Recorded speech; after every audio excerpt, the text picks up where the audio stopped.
9 बज चुके हैं। स्टार्ट करते हैं आज की क्लास को। मैं वरुण अवस्थी, आप सभी का जीएस गुरु, एक बार फिर से आप सभी का स्वागत करता हूं हमारे इस परिवार में। उम्मीद करता हूं मेरी आवाज आप सभी तक पहुंच रही होगी। आवाज अगर पहुंच रही है तो फटाफट से यस लिखो या वाई लिखो, ताकि मैं श्योर हो जाऊं कि आप सभी मुझे सुन पा रहे हो और इस सेशन को आगे बढ़ाऊं। फिर कुछ बातें भी करनी है, कुछ बातें आपको बतानी है और उसके बाद क्लास को स्टार्ट करना है। बताइए जल्दी से जरा, आवाज क्लियर है मेरी आप सभी को? आवाज तो क्लियर है मेरी आप सभी को? जल्दी से बोलिए, यस या वाई लिख दीजिए।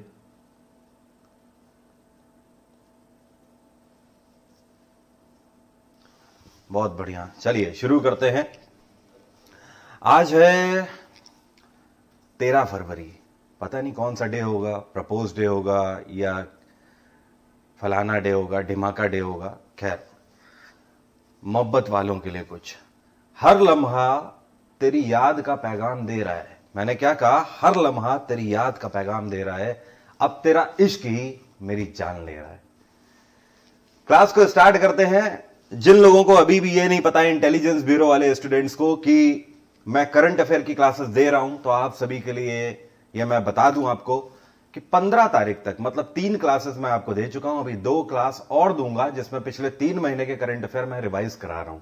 ठीक है, ये क्लास अनअकैडमी पर होती है, स्पेशल क्लास है। इसके लिए अनलॉक कोड है वरुण 777, ये लगाइएगा, आपको मिल जाएंगी क्लास। वीडियो की लिस्ट में जाके देखिएगा, 2 दिन पहले मैंने एक वीडियो अपलोड किया था, उसमें सारी क्लासेस के लिंक हैं। अगर वहां ना मिले तो चैनल के कम्युनिटी टैब में जाइए, वहां पर थोड़ा स्क्रॉल करिएगा, 2-3 पोस्ट के नीचे वहां पर आपको ऑप्शन में मिल जाएगा। तो ये 5 क्लासेस जरूर कर लीजिए। करंट अफेयर की सबसे ज्यादा इंपॉर्टेंट क्लासेस है इंटेलिजेंस ब्यूरो का, जो आपका एग्जाम हो रहा है 18, 19, 20 को, उसके लिए। ठीक है, चलो अब सेशन को स्टार्ट करते हैं। दूसरा एक और अनाउंसमेंट है भैया, कि सभी के लिए मुफ्त में ये चल रहा है मेरा स्टैटिक जीके का जैकपॉट टेस्ट सीरीज चल रहा है अनअकैडमी पर।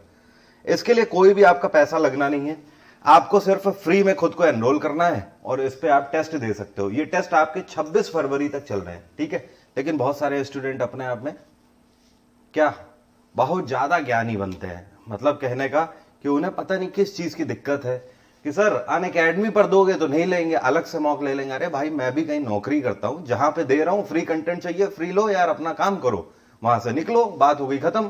ठीक है, तो करना चाहते हो तो कर लेना। 20 टेस्ट है यहां पर, ये आपको 26 जनवरी तक डेली शाम को 7 बजे टेस्ट होता है, आप भी दे सकते हो ये मॉक। शुरू करते हैं अब आज की बात। पहला क्वेश्चन है, who is the author of Jhansi की रानी? इंतजार, 1 second, wait wait wait wait wait. अभी भाई साहब कुछ लोग आ रहे होंगे, 200-300 लड़का अभी आ जाएगा आधे घंटे के अंदर, जो सिर्फ इस कैटेगरी का होगा कि सर पीडीएफ चाहिए, पीडीएफ चाहिए, पीडीएफ चाहिए, पीडीएफ चाहिए, पीडीएफ चाहिए। कहां से मिलेगी पीडीएफ? आखिरी बार बोल रहा हूं, इस वीडियो के डिस्क्रिप्शन में जाओ, पीडीएफ का लिंक है, वहां से डाउनलोड कर लो। ल्यूसेंट की पूरी पीडीएफ आंसर की के साथ इस वीडियो के डिस्क्रिप्शन में मिल जाएगी। ठीक है, अब आज के बाद ल्यूसेंट की पीडीएफ मत मांगना। और यार नेट पे मैं देख रहा हूं यार, मेरी पीडीएफ लोग मतलब $8-8 में बेच रहे हैं। यार शर्म आनी चाहिए यार तुम लोगों को, तुम्हारे ऊपर थू है यार ऐसे लोगों के ऊपर जिन्होंने व्यापार बना के रख दिया है। व्यापार करो, ठीक है, कुछ कमाओ, लेकिन अपनी मेहनत से कमाओ यार। मेरी दिन रात की मेहनत से बनाई हुई ये पीडीएफ जो मैं स्टूडेंट्स को अपने फ्री में दे रहा हूं, तुम लोग क्या ही बोलूं, बस इतना गुस्सा आ रहा है ना। ये लोग व्यापार के नाम पर यार अलग अलग वेबसाइट बना दी है। इतना नीचता पे उतर आए हो यार तुम लोग, इतना गिर चुके हो तुम लोग। वेबसाइट पे यार अलग से बिल्कुल स्पेसिफिक वेबसाइट बनाई हुई है और वहां पे जाके अपलोड कर दी पीडीएफ और उस पे लगा दिया पेमेंट गेटवे और स्टूडेंट से पैसा ले रहे हो उसके लिए।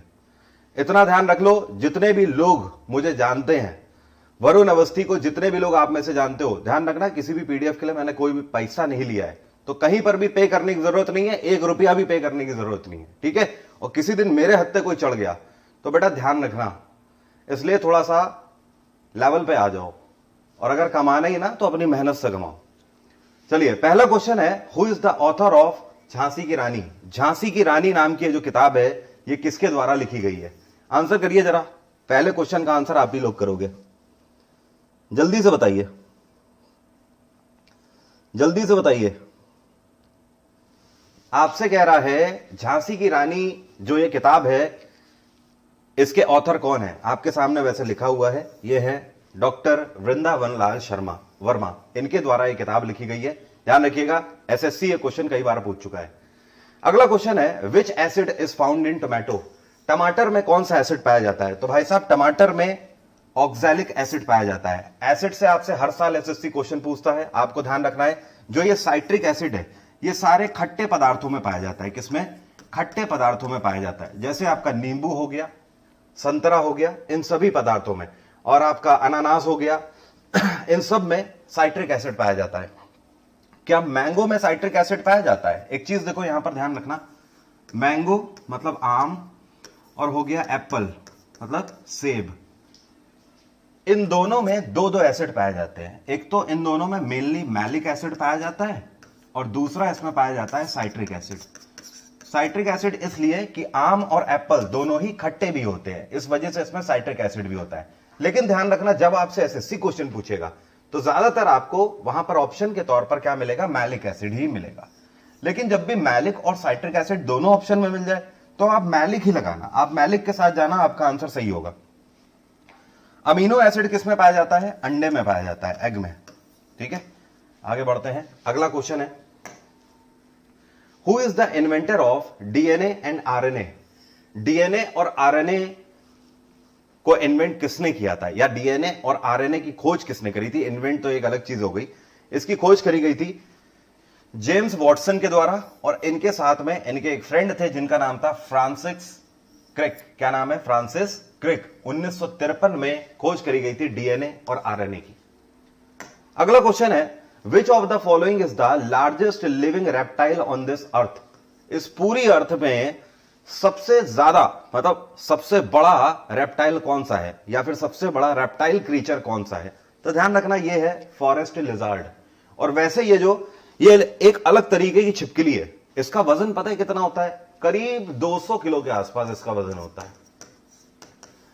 और इसका नाम क्या होता है? इसको कोमोडो ड्रैगन के नाम से जाना जाता है। ठीक है, तो कोमोडो ड्रैगन नाम की ये जो छिपकली है, ये दुनिया की सबसे बड़ी रेप्टाइल है। अगर आपसे पूछा जाए, ध्यान रखिएगा, तो इसको फॉरेस्ट लिजार्ड के नाम से कॉमनली जाना जाता है। अगर आपसे पूछे कि सबसे बड़ा क्रीचर पूरे वर्ल्ड में कौन सा है, तो ध्यान रखिएगा, ब्लू व्हेल। ब्लू व्हेल का वजन सबसे ज्यादा होता है। अगला क्वेश्चन है, which is the largest snakes in this earth? इस पूरी दुनिया में सबसे बड़ा सांप कौन सा है? तो सबसे बड़ा सांप पाइथन होता है। कौन सा? पाइथन। आज तक पाइथन मैक्सिमम कितने मीटर तक के मिल चुके हैं? करीब 6.5 मीटर के पाइथन पाए जा चुके हैं पूरे वर्ल्ड में आज तक, मैक्सिमम। ठीक है, तो python is the largest snakes on this earth. एक क्वेश्चन आपसे और पूछता है कि इस पूरी दुनिया में सबसे ज्यादा अटैकिंग स्नेक कौन सा होता है? सबसे ज्यादा अटैक करने वाला, तेज अटैक करने वाला स्नेक कौन सा होता है? तो आपका आंसर होगा black Mamba. Black Mamba basically कहां पाया जाता है? ये अफ्रीका में पाया जाता है। एक क्वेश्चन आपसे और पूछता है, कोबरा, कोबरा जिसको बोलते हैं एशिया का सबसे फेमस सांप, या फिर सबसे ज्यादा वेनमस स्नेक आप एशिया में बोल सकते हो, उसका साइंटिफिक नेम क्या है? उसको नाजा नाजा बोलते हैं। क्या बोलते हैं? नाजा नाजा। इसी को नाग बोलते हैं, इसी को कोबरा बोलते हैं। ओके, अगला क्वेश्चन है, अच्छा एक क्वेश्चन और स्नेक से बनता है। स्नेक से क्वेश्चन ये पूछता है, आपसे कहता है सबसे जहरीला सांप दुनिया का कौन सा है? The most venomous snake on this अर्थ। तो आपका आंसर क्या होगा? Russell viper. रसेल वाइपर पूरी दुनिया का सबसे जहरीला सांप है। अगला क्वेश्चन है, which is the smallest bird in this earth? पूरी दुनिया में सबसे छोटा पक्षी कौन सा है? तो सबसे छोटा पक्षी होता है आपका हमिंग बर्ड। क्या बोलते हैं? Humming bird. इसका पूरा नाम होता है बी हमिंग बर्ड। ठीक है, ये जो बी हमिंग बर्ड है, ये दुनिया में अकेली ऐसी चिड़िया है। देखो, सारी चिड़िया तो ऐसे ऐसे करके उड़ जाती है, ये चिड़िया की खास बात यह है कि ये सबसे छोटी चिड़िया है। ये ऐसे ऐसे करके तो उड़ती है, आप सोचो उल्टा भी उड़ जाती है, ऐसे ऐसे करके पीछे की तरफ भी उड़ जाएगी। तो आपसे पूछ सकता है, अकेली ऐसी कौन सी चिड़िया है जो कि उल्टा उड़ सकती है, रिवर्स में उड़ सकती है? तो आंसर क्या होगा? Humming bird. ये सबसे छोटी चिड़िया भी है और उल्टा भी उड़ जाती है। ठीक है, अगला question, what is the national animal fish of Japan? थोड़ा डिफरेंट, रेयर क्वेश्चन है, जरा सोचकर बताओ कि जापान की नेशनल फिश कौन सी है? जापान की नेशनल फिश कौन सी है? आंसर करिए जरा, जल्दी से बताइए। जापान की नेशनल फिश कौन सी है? बता सकते हो? डॉल्फिन, कोई, इकाका या फिर लेजोरबा? बताओ जल्दी से, आंसर करिए जल्दी से। इकाका कोई इज द राइट आंसर। ज्यादातर लोगों के आंसर नहीं सही हुए, इक्का दुक्का ने बताया है कोई। ध्यान रखना है, जो मछली आपके सामने है रंग बिरंगी, काफी अद्भुत प्रजाति है, ये जापान का नेशनल एनिमल फिश है, ठीक है, जिसको कोई के नाम से जाना जाता है। चलिए, हम सभी को पता है कि भारत का नेशनल एनिमल बंगाल टाइगर है, ठीक है, और भारत का नेशनल फ्लावर हमारा कौन सा है? लोटस है, ठीक है, कमल है, हम सभी को पता है। नेशनल स्वीट हमारी कौन सी है? जलेबी है। मैं आपसे पूछता हूं, हमारा नेशनल हेरिटेज एनिमल कौन सा है? आंसर करिए जरा, देखना चाहता हूं, बड़ा ही अच्छा क्वेश्चन आपसे पूछ रहा हूं। भारत का नेशनल हेरिटेज एनिमल बताइए कौन सा है? आंसर करो, देखता हूं कौन बता सकता है। आंसर करिए, भारत का नेशनल हेरिटेज एनिमल, आंसर करो। दीपक का कहना है कि सर रिपीटेड क्वेश्चन मत कराओ। भाई साहब चैलेंज करता हूं, कहां के रिपीटेड क्वेश्चन है ये? कहां के रिपीटेड क्वेश्चन है? कहां से आ जाते हो? ऐसा मत करो यार, दूसरों को भी भयावह वातावरण मत फैलाओ दूसरों के बीच में, और जाके पहले सारी क्लास कर लो यार। आजकल बोलना सबको है, सुनना किसी को नहीं है। हाथी is the right answer, elephant is the right answer, ठीक है। जितने भी स्टूडेंट एलिफेंट बोल रहे हैं उन सभी के आंसर सही है। अब क्या ही बोलूं मैं, ऐसा है ना, ये वजन और कपड़ा बड़ी मेहनत से आया है, बस वही वाला हिसाब किताब है। अगला क्वेश्चन है, who is the founder of Solanki dynasty? Solanki dynasty का फाउंडर कौन था? सोलंकी डायनेस्टी के फाउंडर थे मूलराज फर्स्ट। अगला क्वेश्चन है, what was the capital of Garhwal dynasty? Garhwal dynasty ने अपनी कैपिटल किस जगह को बनाया था? गढ़वाल डायनेस्टी ने अपनी कैपिटल बनाया था कन्नौज को। किसको? कन्नौज को। एक क्वेश्चन आपसे पूछता है कि कन्नौज का राजा जयचंद कौन सी डायनेस्टी से बिलोंग करता था? वैसे जब क्वेश्चन पूछता है तो यह नहीं लिखेगा कि कन्नौज का राजा जयचंद, आपसे यह पूछेगा कि जयचंद कौन सी डायनेस्टी का था। तो आपको ध्यान रखना है, जयचंद भी गढ़वाल डायनेस्टी से ही बिलोंग करते थे।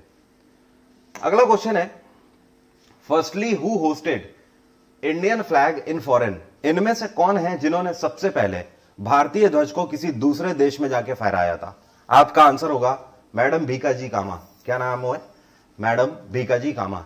अगर क्वेश्चन यह पूछता है कि मैडम भीकाजी कामा ने कौन से देश में अपना राष्ट्रीय ध्वज फहराया था, तो आंसर होगा जर्मनी में, ठीक है।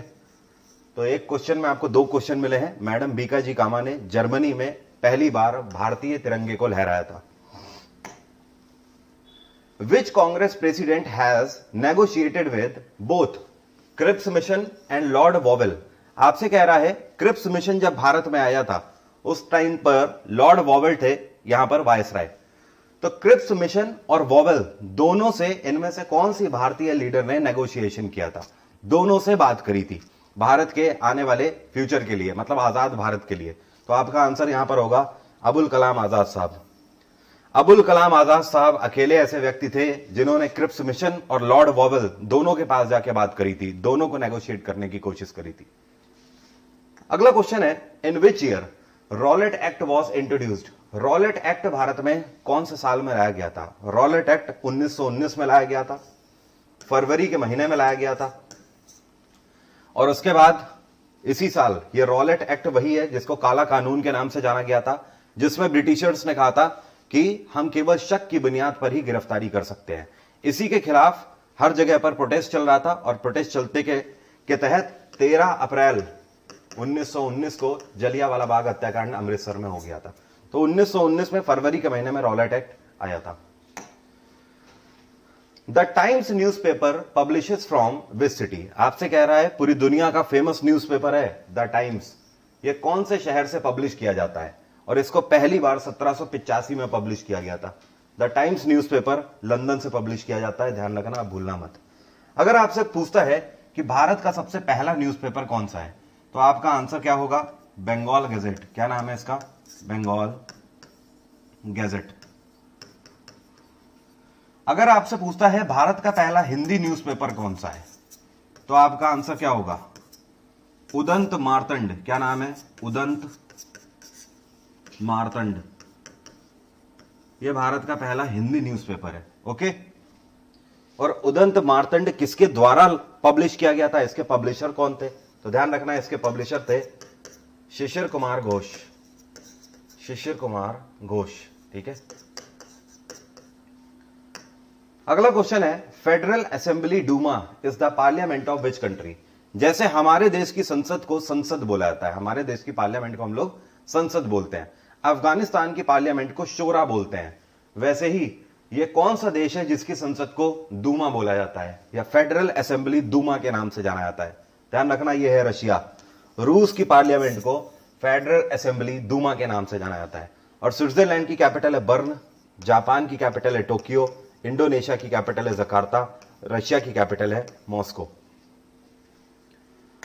अगला क्वेश्चन है, अल मुखबरात नाम क्या है? अल मुखबरात ये इनमें से कौन से देश की इंटेलिजेंस यूनिट है? जैसे भारत की इंटेलिजेंस यूनिट रॉ है, research and analysis wing, Pakistan की आईएसआई है, उसी तरीके से अल मुखबरात इनमें से कौन से देश की इंटेलिजेंस यूनिट है? इराक, ईरान, कतर या फिर इजिप्ट? आंसर करिए जरा, देखना चाहता हूं किसका आंसर सही है यहां पर। अल मुखबरात,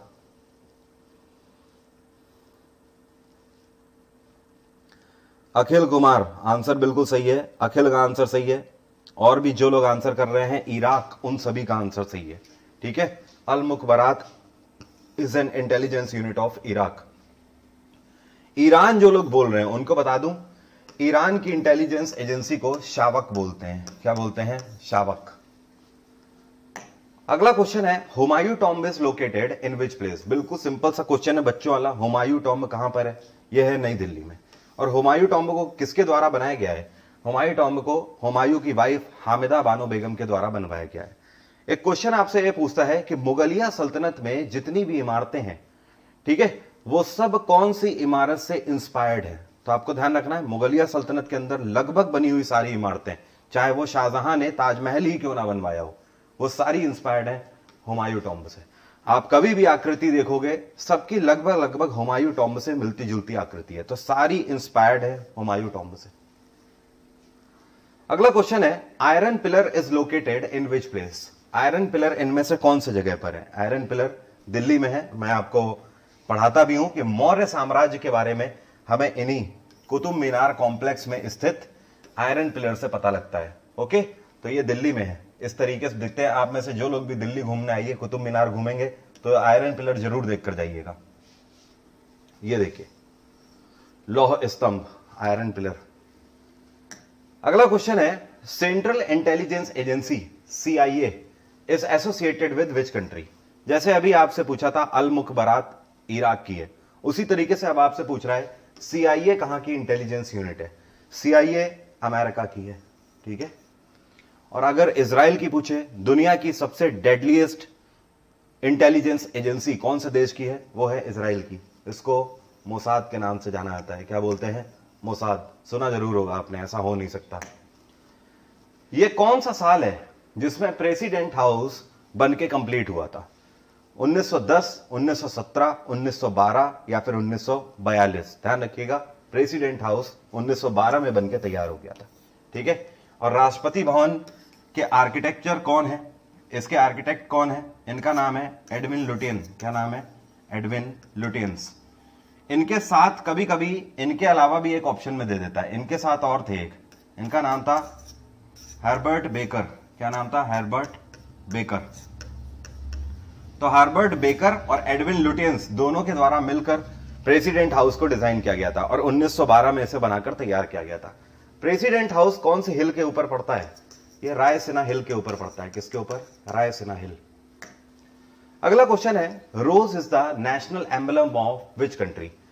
रोज, गुलाब का जो फूल है, गुलाब का फूल इनमें से कौन से देश का प्रतीक है? ईरान का प्रतीक है गुलाब का फूल। ध्यान रखिएगा, ईरान की कैपिटल है तेहरान, पुर्तगाल की कैपिटल है लिस्बन, सिंगापुर की सिंगापुर सिटी, और भारत की आपको पता ही है नई दिल्ली। अगला क्वेश्चन है, आपसे कह रहा है Garam Pani sanctuary is located at which place? Garam Pani century, कई लोग तो पहली बार नाम सुन रहे होंगे। गर्म पानी सेंचुरी जो है भारत के कौन से राज्य में स्थित है? गर्म पानी सेंचुरी है आसाम में, ठीक है। और आसाम में सर्बानंद सोनोवाल की सरकार है, राजस्थान में अशोक गहलोत की सरकार है, उड़ीसा में नवीन पटनायक की सरकार है और तमिलनाडु में ए.के. पलानी स्वामी की सरकार है।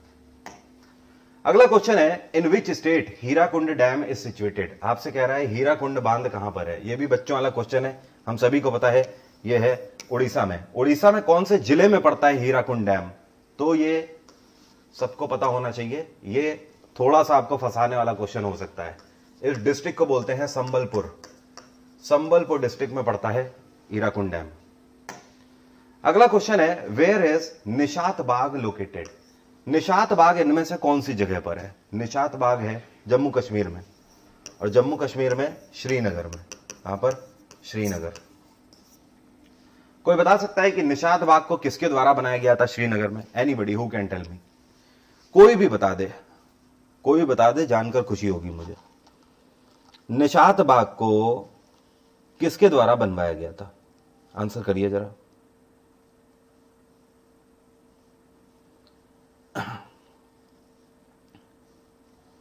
बताइए जल्दी से। निशात बाग को किसके द्वारा बनवाया गया था?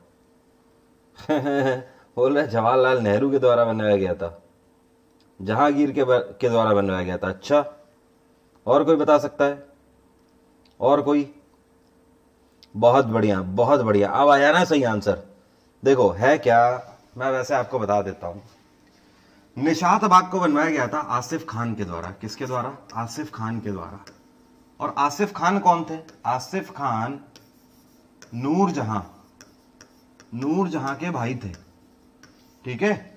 ही was the brother of Nur Jahan. और नूरजहां किसकी वाइफ थी? ये जहांगीर की वाइफ थी, ठीक है। मैं जब भी आपको इतिहास पढ़ाता हूं हमेशा बताता हूं कि कभी छोटे लोगों का नाम, हमेशा ध्यान रखिएगा, छोटे लोगों का नाम बड़े लोगों के साथ जोड़ा जाता है, बड़े लोगों का छोटे लोगों के साथ नहीं जोड़ा जाता। हालांकि ये जो निशात बाग है, ये नूरजहां के जो भाई है आसिफ खान, इनके द्वारा बनवाया गया था। लेकिन वह शासनकाल जहांगीर का चल रहा था, इस वजह से इसकी जो बिल्डिंग का जो क्रेडिट है वो किसको दिया जाता है? जहांगीर को दिया जाता है।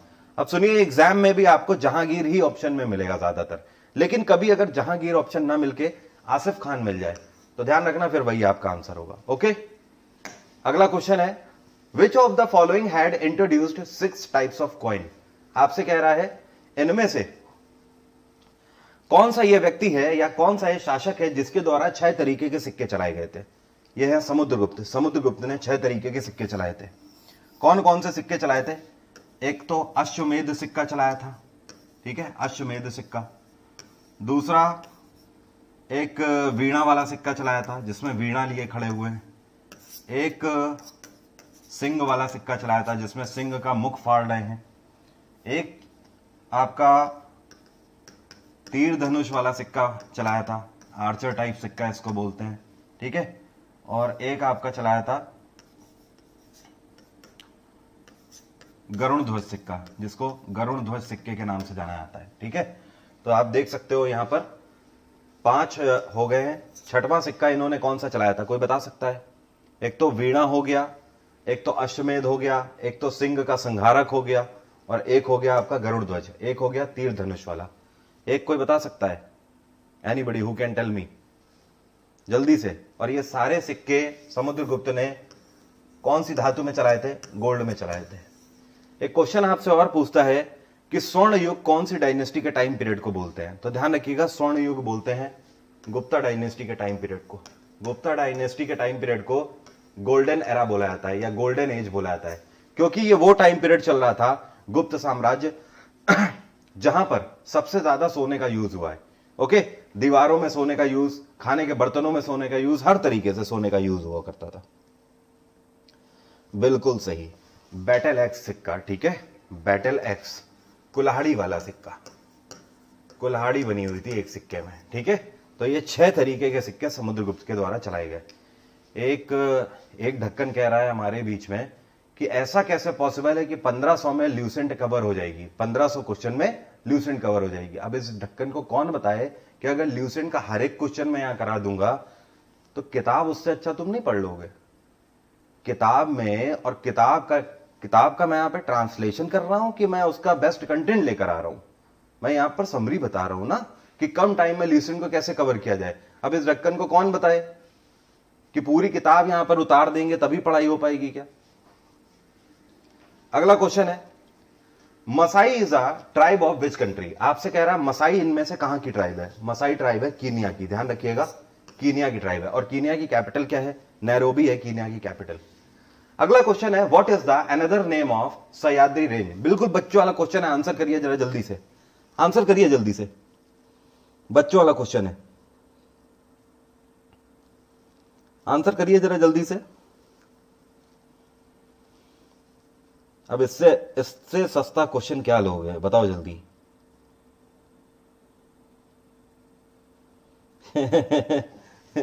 एक कह रहा है सर मेरी शादी नहीं होगी, शादी नहीं होगी सिलेक्शन ना हुआ तो। तुम्हारी क्या यार, किसी की नहीं होगी शादी, ये हिंदुस्तान है, यहां शादी तभी होती जब सिलेक्शन हो जाता है, नहीं तो सोचना भी नहीं, और सोच भी लिया तो फंस जाओगे बेटा। खैर, सह्याद्री रेंज किसको बोलते हैं? वेस्टर्न घाट को।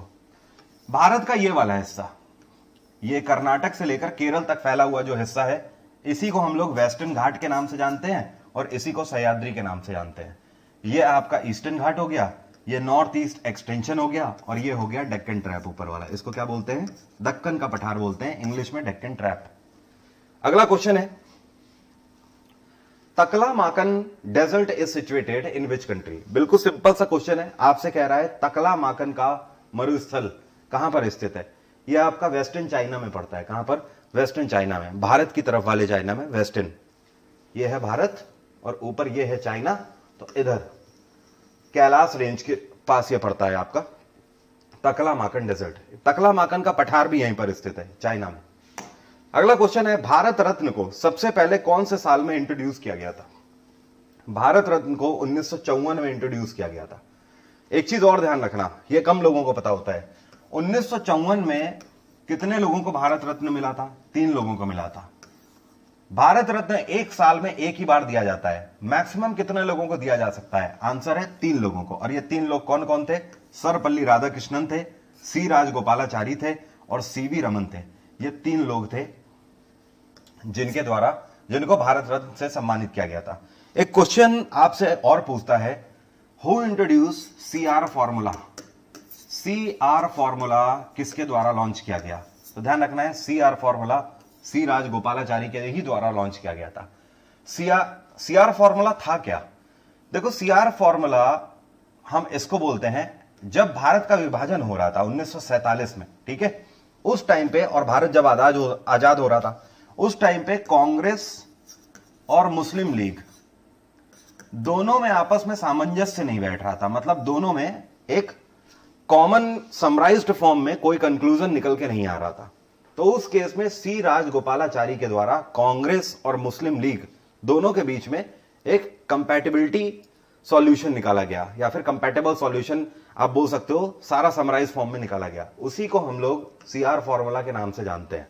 इसमें गलती यह हो जाती है कि ऑप्शन में आपको दे देता है सीआर दास, तो ज्यादातर स्टूडेंट लगा देते हैं सीआर दास। आप ये गलती मत करना, सी राजगोपालाचारी के द्वारा सीआर फॉर्मूला दिया गया है। अगला क्वेश्चन है, प्रधानमंत्री ग्राम सड़क योजना को कौन से साल में इंट्रोड्यूस किया गया? ध्यान रखिएगा, साल 2000 में प्रधानमंत्री ग्राम सड़क योजना को इंट्रोड्यूस किया गया था। अगर आपसे पूछे प्रधानमंत्री जन धन योजना को कब लॉन्च किया गया? इसको साल 2014 में लॉन्च किया गया। प्रधानमंत्री जन धन योजना दुनिया की ऐसी योजना है जिसने दुनिया के सारे रिकॉर्ड तोड़ दिए फाइनेंशियल सेक्टर में। यह एक ऐसी योजना थी जिसमें पहली बार ऐसा हुआ कि 14.5 करोड़ से ज्यादा खाते एक साथ खोले गए थे। ठीक है, तो दुनिया में ऐसा कोई भी फाइनेंशियल प्रोग्राम आज तक लॉन्च नहीं हुआ प्रधानमंत्री जनधन योजना की तरह, जिसमें एक बार में 14.5 करोड़ से भी ज्यादा खाते खोले गए थे। तो जनधन योजना के बारे में कई बार पूछ देता है, ध्यान रखना। ठीक है, एक आपसे यह भी पूछता है, मेक इन इंडिया प्रोजेक्ट कब लॉन्च किया गया? यह भी 2014 में ही लॉन्च किया गया था। अगला क्वेश्चन है, बीएसएनएल को कब स्टैब्लिश किया गया था? बीएसएनएल को भी साल 2000 में स्टैब्लिश किया गया। हेडक्वार्टर है इसका नई दिल्ली, और बीएसएनएल के चीफ कौन है? प्रवीण कुमार पुरवार। कौन है? Praveen Kumar Purwar. Who was the teacher of Mahatma Buddha? आपसे कह रहा है महात्मा बुद्ध के या फिर बुद्धा के टीचर कौन थे? बुद्धा के टीचर थे अलार कलाम। कौन थे? अलार कलाम। एक क्वेश्चन यहां पर आपसे और पूछता है, द ग्रेट अशोका किसके इन्फ्लुएंस्ड में थे? द ग्रेट अशोका ने जब बौद्धिज्म धारण किया था, जब बौद्ध धर्म को ऑप्ट किया था, तो किसके इन्फ्लुएंस में आकर या किससे ये इंप्रेस थे? तो ध्यान रखना, कोई बता सकता है? चलिए मैं ही बता देता हूं, उपगुप्त। उपगुप्त, ठीक है। उपगुप्त कौन थे? ये एक साधु थे, मॉन्क थे। इनसे इंस्पायर्ड हो गए थे अशोका, और अशोका ने फाइनली बौद्धिज्म ज्वाइन कर लिया था। हु रोट मालती माधव? मालती माधव नाम की किताब किसके द्वारा लिखी गई है? मालती माधव लिखी गई है भावभूति के द्वारा। किसके द्वारा? भावभूति। भावभूति कौन थे? ये एक स्कॉलर थे। 8th सेंचुरी में एक स्कॉलर हुआ करते थे जिनका नाम था भावभूति। ये कई सारी किताबें इन्होंने लिखी हुई हैं, और इनकी जो रचनाएं हैं, जो इनकी पोयम्स हैं, उन सभी को कालिदास की पोयम से भी कंपेयर किया गया है। तो जो भावभूति हैं, इन्होंने मालती माधव लिखी हुई है कौन से लैंग्वेज में? संस्कृत लैंग्वेज में लिखी हुई है, ठीक है। ये एक ब्राह्मण स्कॉलर थे। अगला क्वेश्चन है, Kalibangan is located in which state? Kalibangan Indus Valley civilisation से आपसे क्वेश्चन पूछ रहा है, कह रहा है कालीबंगा आज की डेट में कौन से राज्य में स्थित है? बताइए जरा कमेंट बॉक्स में लिखकर। सिंपल वाले क्वेश्चन तो आप बता ही सकते हो, बताइए। कालीबंगा कौन से राज्य में स्थित है आज की डेट में? आंसर करो। कालीबंगा इन गुजरात? नहीं यार, इतना गलत कैसे हो सकता है भाई? ये कौन है भाई? बहुत बढ़िया, अभिषेक शर्मा, आंसर सही है आपका। Kalibangan is situated in Rajasthan, ठीक है, गुजरात नहीं है भाई। गुजरात में इंडस वैली सिविलाइजेशन की कौन सी साइट है? लोथल है, वो लोथल है, जिससे आप कंफ्यूज हो गए। और कालीबंगा इसको क्यों बोला जाता है? क्योंकि यहां पर काली जली हुई पकी हुई चूड़ियां मिली हुई हैं, इस वजह से कालीबंगा। काली मतलब ब्लैक और बंगा मतलब bangles. Who wrote Saket? Saket नाम की एक फेमस किताब किसके द्वारा लिखी गई है? इसको मैथिली शरण गुप्त के द्वारा लिखा गया है। आई थिंक ज्यादा डिस्कस करने की जरूरत है नहीं, बचपन से आप पढ़ते चले आ रहे हो एनसीईआरटी में। The region which is found between Ganga and Indus river system? Question का मतलब समझो क्या बोल रहा है आपसे। भारत, ठीक है, यहां पे कहीं उत्तराखंड, ठीक है, या ये भारत का अपर हिस्सा जम्मू कश्मीर और लद्दाख, ठीक है। अब समझिएगा, ये आपका आ जाता है उत्तराखंड, तो यहां से आपकी गंगा निकलती है और ऐसे होकर ऐसे गिर जाती है बे ऑफ बंगाल में। और इंडस रिवर आप लोग देखते हो ऐसे आती है और ऐसे करके इधर गिर जाती है अरेबियन ओशियन में। लेकिन इंडस रिवर की जो ट्रिब्यूटरीज हैं वो ऐसे ऐसे फैली हुई हैं, मानते हैं? तो आपसे कह रहा है यहां से जहां से गंगा निकल रही है, ये हो गया गंगा वाला हिस्सा और ये हो गया इंडस रिवर वाला हिस्सा। इस हिस्से के बीच में इनमें से कौन सा शहर पड़ता है? बताइए। अंबाला, अलकनंदा, हरिद्वार या अमृतसर? अमृतसर तो भैया बिल्कुल इधर पहुंच जाएगा, ठीक है। अलकनंदा बिल्कुल इधर ले आइए, उत्तराखंड की तरफ, ऊपर की तरफ। हरिद्वार और इधर ही आ जाएगा उत्तराखंड की तरफ। अंबाला पड़ता है बीच में, ठीक है, चंडीगढ़ वाले रूट में अंबाला पड़ता है। एक क्वेश्चन, ये क्वेश्चन आपको हल्का लग रहा होगा, लेकिन ये हल्का क्वेश्चन नहीं है, बहुत भारी क्वेश्चन है। क्वेश्चन आपसे इस तरीके से भी ये पूछ सकता है कि वो कौन सा शहर है जो कि इंडस नदी और गंगा नदी को दोनों को डिवाइड कर देता है? तो वो अंबाला है। अंबाला बिल्कुल बीच में है, गंगा और इंडस के बीच में। अगला क्वेश्चन है, second council of Jainism was held in which place? बिल्कुल सिंपल क्वेश्चन है, तो रटा रटाया क्वेश्चन है। मथुरा में। जैन धर्म की दूसरी काउंसिल कहां हुई थी? मथुरा में हुई थी। कोई बता सकता है कश्मीर का पुराना नाम क्या था? कश्मीर का पुराना नाम क्या था? ध्यान रखिएगा, कश्मीर को पुराने टाइम में कुंडल वन के नाम से जाना जाता था। कुंडल वन बोलते थे कश्मीर को, ठीक है। अगला क्वेश्चन है, मिनी माता disease is caused by which thing? आपसे कह रहा है जो मिनी माता डिसीज होती है, ये इनमें से किस चीज की वजह से होती है? ये डिसीज लेड की वजह से होती है। किसकी वजह से? लेड की वजह से। लेड एक विषैला पदार्थ होता है।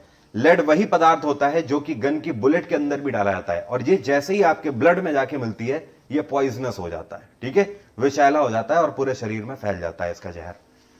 लेकिन हमारे शरीर में मिनी माता डिसीज ऐसा थोड़ी कि जब बुलेट लगेगी तब होगा। मिनी माता डिसीज हमारे शरीर में लेड की वजह से होती है, लेकिन ये लेड आ कहां से रहा है हमारी बॉडी में? ये मछलियों की वजह से हो रहा है।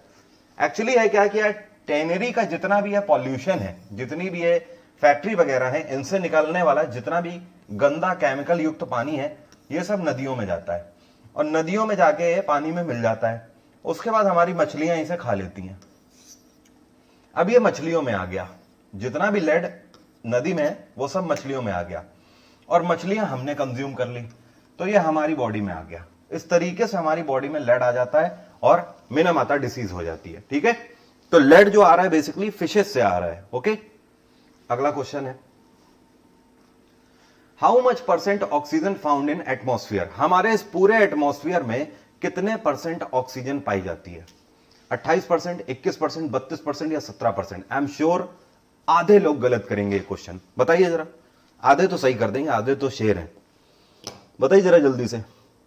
ये देखिए ढक्कन एक आ गया, एक ढक्कन आ गया। क्रिकेट लवर नाम के ये व्यक्ति हैं, ये क्लास में आए हैं लेट, ये लेट आए हुए हैं, आप ही का इंतजार चल रहा था, 35 मिनट बाद तो ये क्लास में आए हैं और आप जाके पता है क्या कह रहे हैं? ऐसे करके कह रहे हैं गुरुजी पीडीएफ दे दीजिए। भाई मेरे शुरू में ही बता दिया है, अभी ऐसे 200-250 और आएंगे, क्लास खत्म होते होते तक 200-250 ऐसे ही आएंगे, सब आते रहेंगे PDF PDF PDF. 21% is the right answer. अब अरविंद कुमार सोनी आंसर आपका सही है, बिल्कुल सही। जो लोग भी 21 बोल रहे हैं उन सभी का आंसर सही है। एक्चुअली एटमॉस्फेयर में ऑक्सीजन 20.9% पाई जाती है। ठीक है, तो आप इसको 21% में कंसीडर कर सकते हो। एक क्वेश्चन आपसे ये पूछता है कितने परसेंट नाइट्रोजन पाई जाती है? नाइट्रोजन पाई जाती है 78%। ठीक है, 78% एटमॉस्फेयर में नाइट्रोजन है और 21% क्या है? ऑक्सीजन। कोई समस्या तो नहीं आता किसी को? कोई भी समस्या तो नहीं? आगे बढ़ाया जाए। अगला question, the gas used in fire extinguish is what? आपसे कह रहा है इनमें से कौन सी गैस इस इक्विपमेंट में पाई जाती है जिसका यूज किया जाता है आग को बुझाने में? इसमें गैस पाई जाती है methane, carbon monoxide, carbon dioxide या ब्यूटेन। हम सभी को पता है कार्बन डाइऑक्साइड। जहां पर कार्बन डाइऑक्साइड की मात्रा ज्यादा होती है वहां पर आग नहीं सरवाइव कर पाती है। आग को सरवाइव करने के लिए O2 चाहिए, ऑक्सीजन चाहिए। एग्जाम्पल के तौर पर मोमबत्ती जल रही है, आप उसको ढक दीजिए किसी भी बर्तन से, तो आप देखोगे आग बुझ जाएगी तुरंत, जस्ट बिकॉज ऑफ दैट की CO2 है, ऑक्सीजन नहीं है। The chemical use to preserve food grains is? आपसे कह रहा है जो अनाज होता है, अनाज का भंडारण करने के लिए कौन से केमिकल का यूज किया जाता है? यह केमिकल कीड़े या घुन नहीं लगने देता है अनाज में। इसको हम लोग बोलते हैं सोडियम बेंजोएट। क्या बोलते हैं? Sodium benzoate. नॉर्मल घरों में भी इसका यूज किया जाता है, हो सकता है आपके घर में माता श्री इसका यूज करती हूं। ठीक है, सोडियम बेंजोएट नाम का ये जो केमिकल, ये फूड को प्रिजर्व करने के लिए यूज किया जाता है। What is the scientific name of blood platelets? हमारी बॉडी में जो ब्लड में, रक्त में जो प्लेटलेट्स पाई जाती हैं, इनका साइंटिफिक नेम क्या होता है? इनको हम लोग थ्रोम्बोसाइट के नाम से भी जानते हैं। क्या बोलते हैं? थ्रोम्बोसाइट। अगला क्वेश्चन है, हु कंपोज्ड गायत्री मंत्रा? गायत्री मंत्रा किसके द्वारा लिखा गया है? ओम भूर्भुवः स्वः तत्सवितुर्वरेण्यं भर्गो देवस्य धीमहि धियो यो न प्रचोदयात्। किसके द्वारा लिखा गया है? विश्वामित्र के द्वारा लिखा गया है। ठीक है, और एक क्वेश्चन आपसे और पूछता है कि गायत्री मंत्र हमने कौन से वेद से लिया हुआ है? ये हमने ऋग्वेद से लिया हुआ है, the oldest Veda Rigveda. Question आपसे यह भी पूछता है कि वेदों में सबसे ज्यादा बार किस भगवान का जिक्र किया गया है? आंसर होगा इंद्र। इंद्र का जिक्र सबसे ज्यादा बार किया गया वेदों में। अगला क्वेश्चन है, what is the edible part of orange? संतरे में जो खाया जाने वाला जो हिस्सा है उसको हम लोग क्या बोलते हैं? एरेल बोलते हैं, मीसोकार्प बोलते हैं, पेरिकार्प बोलते हैं या जूसी हेयर बोलते हैं? ये वाला जो हिस्सा होता है जिसको आप खाते हो, ठीक है, इसको एंडोकार्प भी बोलते हैं और इसी में इसका जो लेयर वाला हिस्सा है उसको एंडोकार्प बोला जाता है और इसका जो जूसी वाला हिस्सा होता है उसको मीसोकार्प बोला जाता है। तो दो में से कोई एक ही आपके ऑप्शन में रहेगा, आप दोनों ही खाते हो, आप मीसोकार्प भी इसका खाते हो और आप एंडोकार्प भी खाते हो। तो दो में से कोई एक ही ऑप्शन में रहेगा, या तो मीसोकार्प ऑप्शन में मिलेगा या तो एंडोकार्प मिलेगा, आपका वही आंसर होगा। अगला क्वेश्चन है, who is the author of the autobiography Indian struggle? या फिर द इंडियन स्ट्रगल नाम की एक किताब किसके द्वारा लिखी गई है? यह किताब सुभाष चंद्र बोस के द्वारा लिखी गई है और यह किताब इनकी ऑटोबायोग्राफी भी है, मतलब आत्मकथा भी है। सुभाष चंद्र बोस ने इसमें इंडिपेंडेंस स्ट्रगल के बारे में लिखा ही लिखा है, साथ में एक तरीके से अपनी पूरी जीवनी भी कवर करी है। सुभाष चंद्र बोस ने ऑल आपका 1939 में अगर मैं बोलूं तो कौन सी पार्टी का गठन किया था, बता सकते हो? जगह भी बता देता हूं, कलकत्ता में इन्होंने एक पार्टी का गठन किया था 1939 में, कांग्रेस से अलग हो जाने के बाद। क्या बता सकते हो कमेंट बॉक्स में लिखकर? एनीबडी?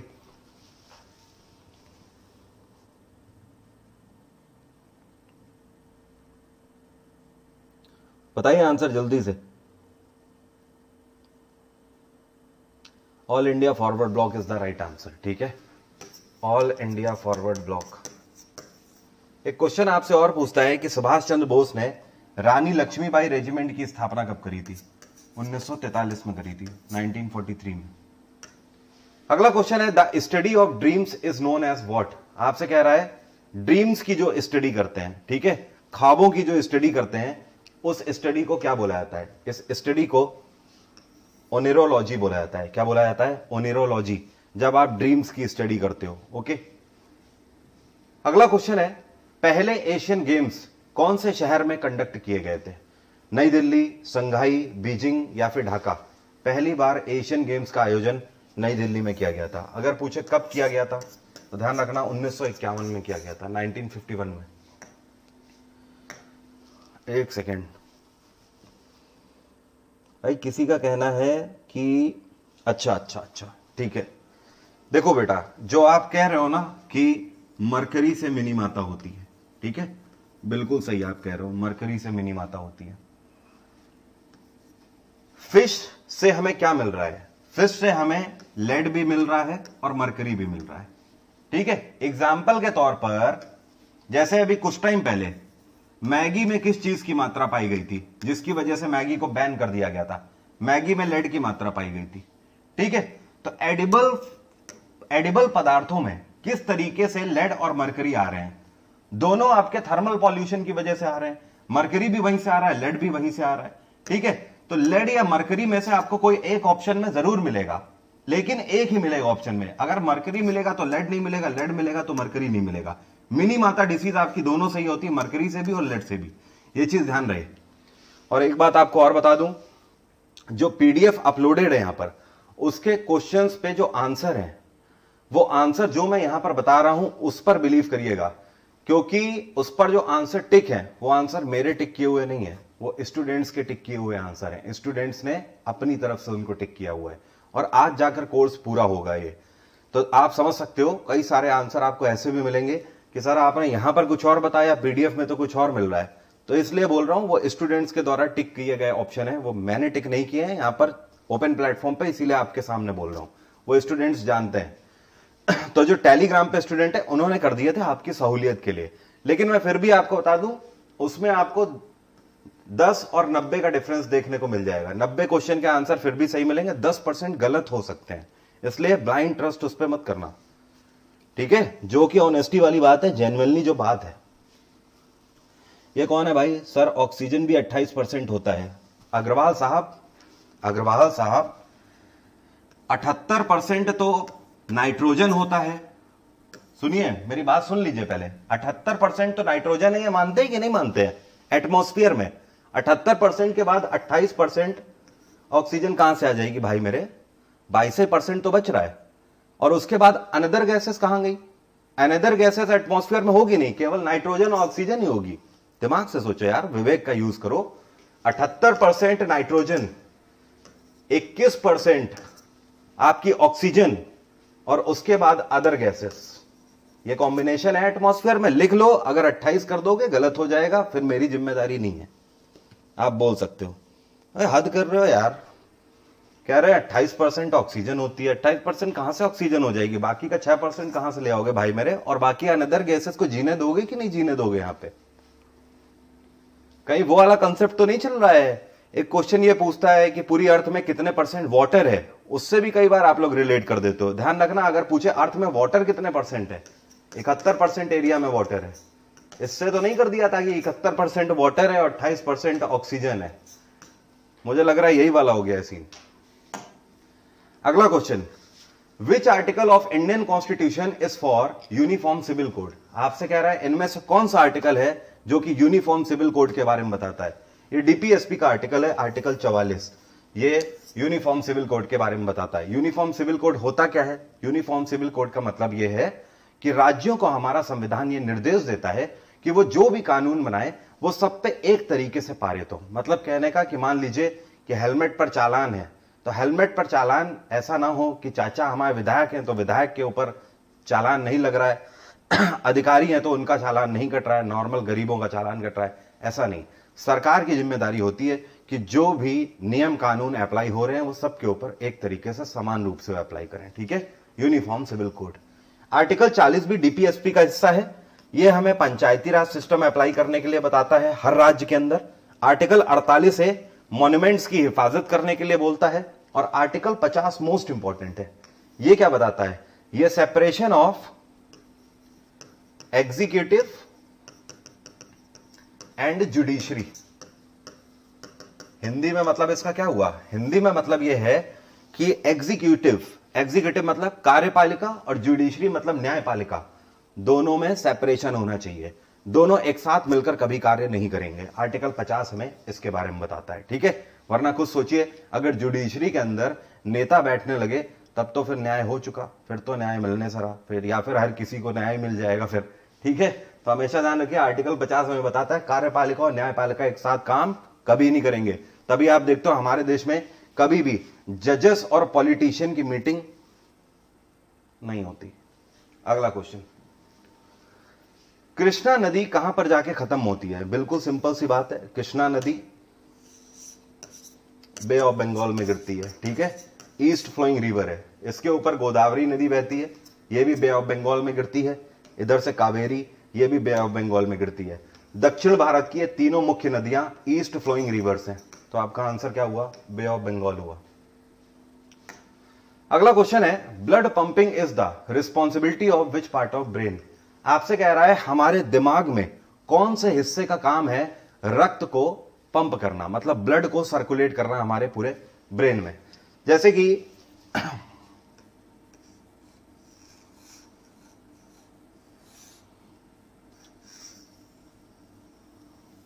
ठीक है, ये मस्तिष्क हो गया, ये मस्तिष्क हो गया। ठीक है, अब देखिए ब्लड जा रहा है, हमारा ब्लड हमारा यहां से आ रहा है, हमारा हार्ट जो है वो ब्लड पंप कर रहा है, ये ऊपर यहां तक फेंक देता है ब्लड। ठीक है, और ये ब्लड कहां से फेंका जाता है? हार्ट का एक चैम्बर होता है जिसको बोलते हैं ऑर्टा। ऑर्टा से ब्लड ऊपर की तरफ आता है और ऊपर की तरफ बस ये यहां तक आ जाता है, इस जगह तक आ जाता है। ओके, और इस जगह का मतलब ये वाला हमारे दिमाग का पिछला वाला हिस्सा क्या कहलाता है? हाइंड ब्रेन कहलाता है। और हाइंड ब्रेन में भी एक हिस्सा होता है बिल्कुल इस जगह पर, जिसको ये वाला हिस्से की मैं बात कर रहा हूं, इसको बोलते हैं सेरेबेलम। सेरेबेलम का ही काम होता है कि ये ब्लड यहां तक आया, उसके बाद इस ब्लड को पकड़ के ये हमारे पूरे ब्रेन में सर्कुलेट कर देता है इस तरीके से। ठीक है, तो सेरेबेलम, ये जो आपको पत्ते जैसा हिस्सा दिख रहा है, यही क्या करता है? ब्लड को पंप करता है पूरे हिस्से में। ठीक है, तो आंसर क्या हुआ आपका? सेरेबेलम। एक क्वेश्चन आपसे और पूछता है, हमारे दिमाग का सबसे बड़ा हिस्सा कौन सा होता है? दिमाग का सबसे बड़ा हिस्सा ये वाला है, ये जो ऊपर आप देख रहे हो ये, और इसको किस नाम से जाना जाता है? इसको सेरेब्रम के नाम से जाना जाता है। ठीक है, सेरेब्रम हमारे दिमाग का 60% से ज्यादा हिस्सा होता है। अगला क्वेश्चन है, which of the following contains maximum size brain as per their body size. Answer करिए जरा, आंसर करिए जरा। हिंदी में बता देता हूं कि इनमें से ये कौन सा क्रीचर है जिसके दिमाग का जो साइज होता है वो उसके बॉडी के हिसाब से सबसे बड़ा होता है? बताइए। ट्रंप क्यों बना दिया?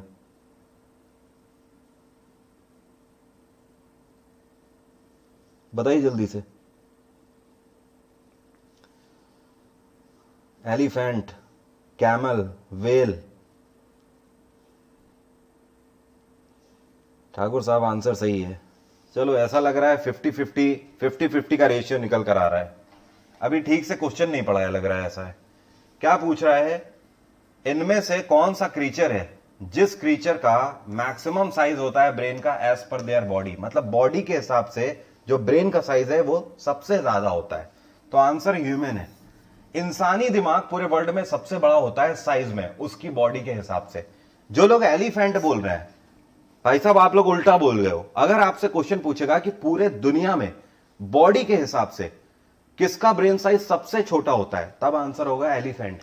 एलिफेंट का दिमाग का जो हिस्सा होता है, जो साइज होता है, वो उसकी बॉडी के हिसाब से सबसे छोटा है। ठीक है, एलिफेंट का जो ब्रेन साइज है वो उसकी बॉडी शेप का कितने परसेंट होता है? 0.15%, केवल 1% भी नहीं होता है। लेकिन जो ह्यूमन ब्रेन होता है ये 2%। हमारे दिमाग का हिस्सा कितना होता है? 2%। 2% बहुत बड़ा माना जाता है पूरी बॉडी के साइज में। आप सोचो यार 5% भी हो गया तो यहां तक तो केवल दिमाग ही दिमाग हो जाएगा, तो फिर बाकी में क्या बचेगा? ठीक है, तो इंसानी दिमाग का साइज सबसे बड़ा होता है। अगला क्वेश्चन है, which area is known as water tower of Ganga? इनमें से किस एरिया को वाटर टावर ऑफ गंगा के नाम से जाना जाता है? वाटर टावर ऑफ गंगा बोलते हैं नेपाल को। ठीक है, नेपाल में उस जगह को हम लोग वाटर टावर ऑफ गंगा बोलते हैं जहां से कोसी, काली, करनाली ये सारी नदियां निकलती हैं। उस जगह को वाटर टावर ऑफ गंगा के नाम से जाना जाता है। 50 क्वेश्चन हो चुके हैं। यहां तक किसी को कोई दिक्कत तो नहीं? यहां तक किसी को कोई समस्या तो नहीं?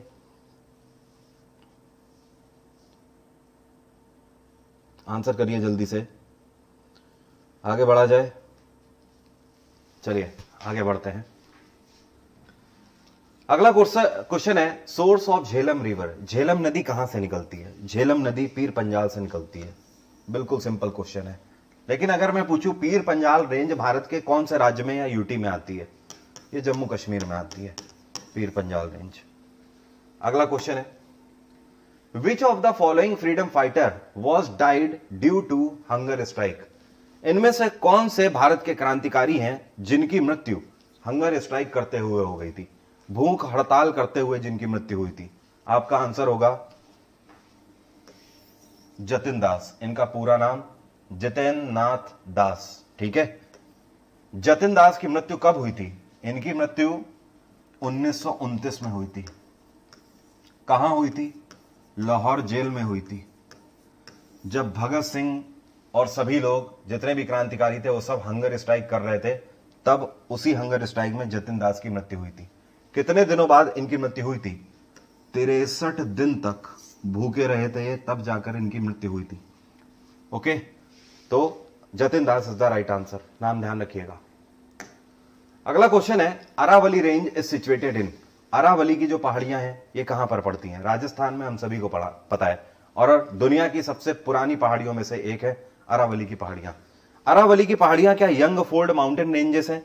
क्या इनमें अभी भी हमें प्रोग्रेस देखने को मिलती है? आंसर है नो, इनमें हमें प्रोग्रेस देखने को नहीं मिलती है। एक सेकंड रुकिएगा, मुझे लग रहा है कनेक्शन में दिक्कत हो रही है।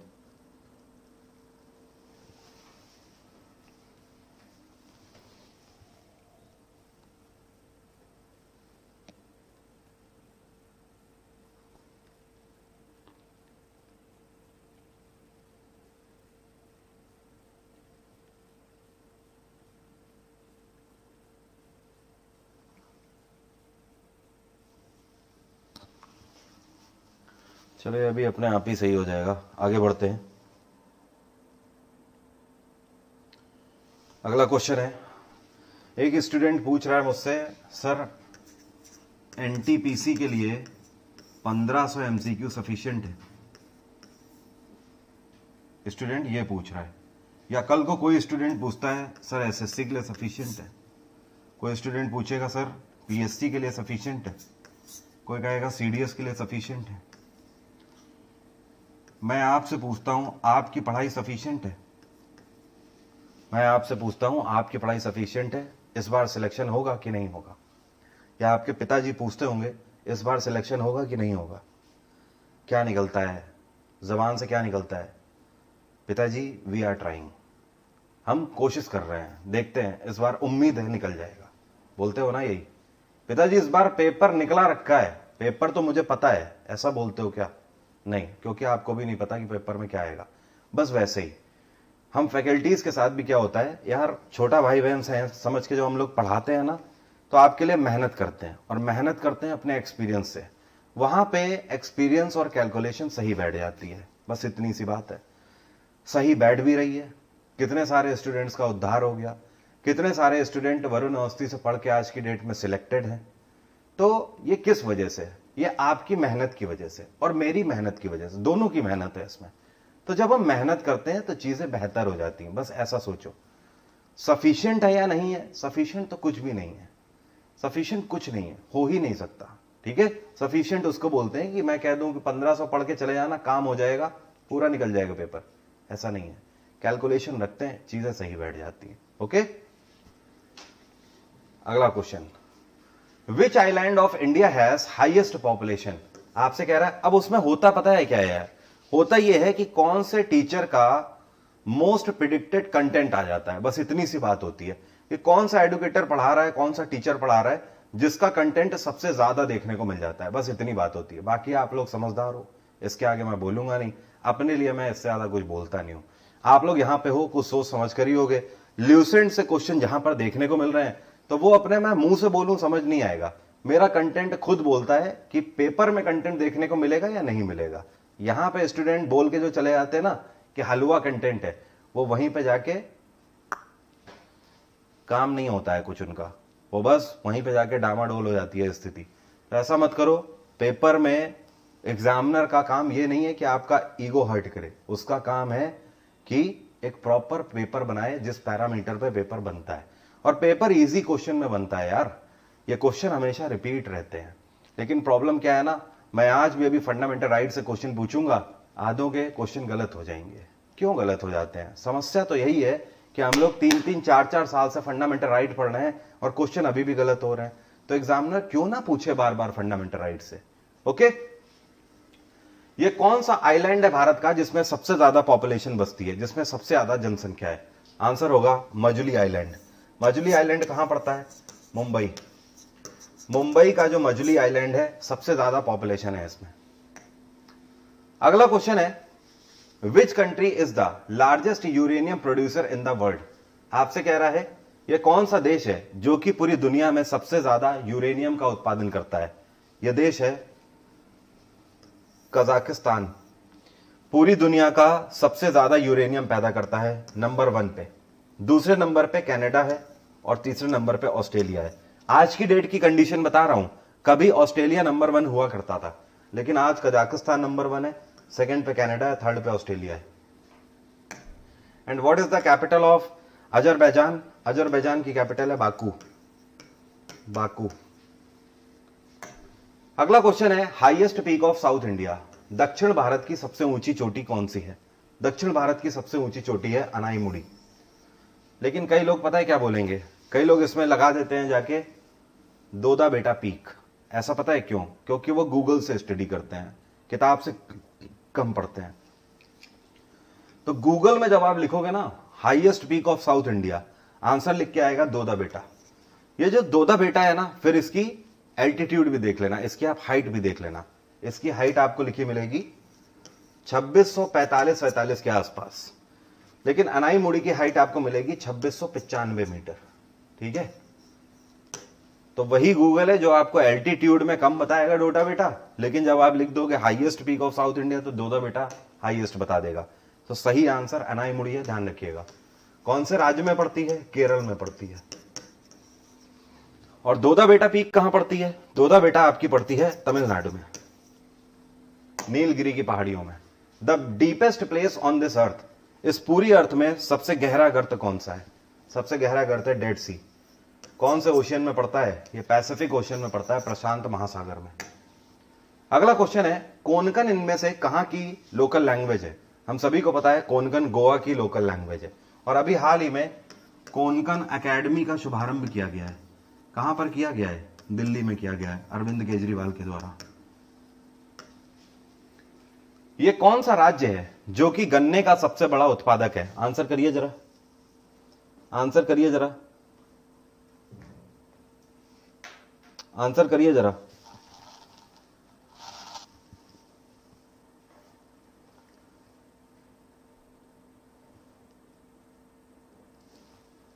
मैंने पूछा गन्ने का सबसे बड़ा उत्पादक।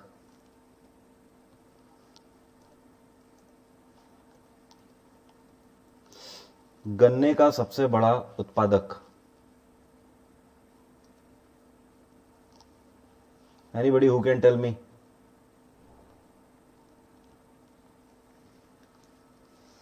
उत्तर प्रदेश वाले बिल्कुल सही हैं, उत्तर प्रदेश वाले बिल्कुल सही हैं, ठीक है। So first one is the correct answer. अच्छा एक चीज और, पहले इस क्वेश्चन को करते हैं। आपसे पूछ रहा है दुनिया में कितने परसेंट पॉपुलेशन पठारों में रहती है? दुनिया में 9% पॉपुलेशन पठारों में रहती है, ध्यान रखिएगा, ठीक है। एक क्वेश्चन पे आते हैं, रुको एक मिनट, एक क्वेश्चन पे आते हैं। एक क्वेश्चन में अपन से गलती हुई है, इस क्वेश्चन में गलती हुई है, इस क्वेश्चन में जल्दी जल्दी में गलती हुई है। मुंबई सेल्सट आइलैंड, ठीक है, Mumbai Salsette island, and Salsette has the highest population, Salsette island has the highest population, ये आपका मुंबई में, ठीक है। ये जो आपका मजुली है, मजुली आपका पड़ता है आसाम में, ठीक है। यहां पे ये गलती हो गई थी जल्दबाजी में, मजुली मैंने मुंबई में बता दिया, सेल्सट आइलैंड आपका मुंबई का है, ठीक है। और अगर पूछा जाए हाईएस्ट पॉपुलेशन किसकी है, तो वो सेल्सट की ही है, ना कि मजुली की है, ठीक है। तो इसको सही कर लीजिएगा, सेल्सट इज द राइट आंसर। यहां पर आगे बढ़ते हैं।